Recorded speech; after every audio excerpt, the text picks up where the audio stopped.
In today's world, it pays to be a specialist rather than a generalist. But if you don't want to cram your whole personality into something you're not, here are 4 tips for you, if you're a generalist, to still come out on top.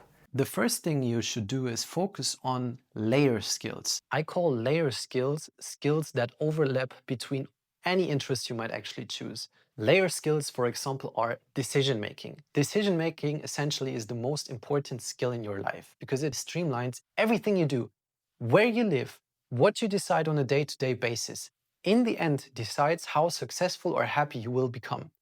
Decision-making is the most important factor, so learning this layer skill already gives you a great advantage when you are able to make fast and good decisions.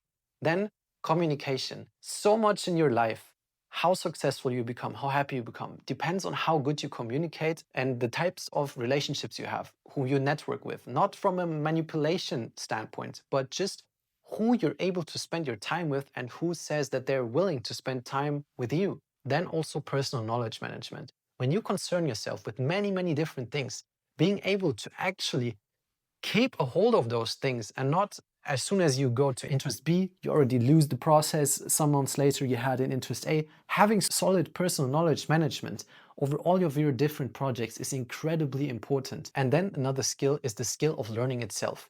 Being able to learn and grasp things quickly. And you can definitely improve on this if you understand how to actually learn things is incredibly valuable. My second recommendation is focus on automation where possible. You have many day-to-day tasks, and if you're a generalist, you might have different fields of interest and different projects that are all over your head.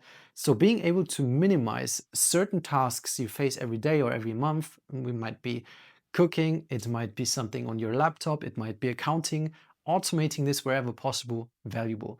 The third recommendation I have is find those areas where specialists have difficulties winning. So if you're someone who can operate first at a high speed and second do all the things on your own, you can execute ideas all by yourself. And there might be areas where you can win, although specialists might have more knowledge in certain fields of interest.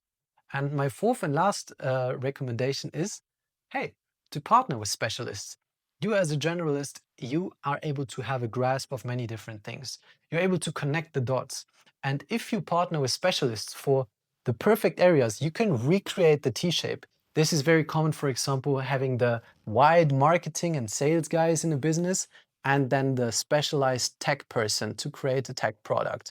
And this is how you can recreate the T-shape, and this is how you, as a generalist, can win in today's age.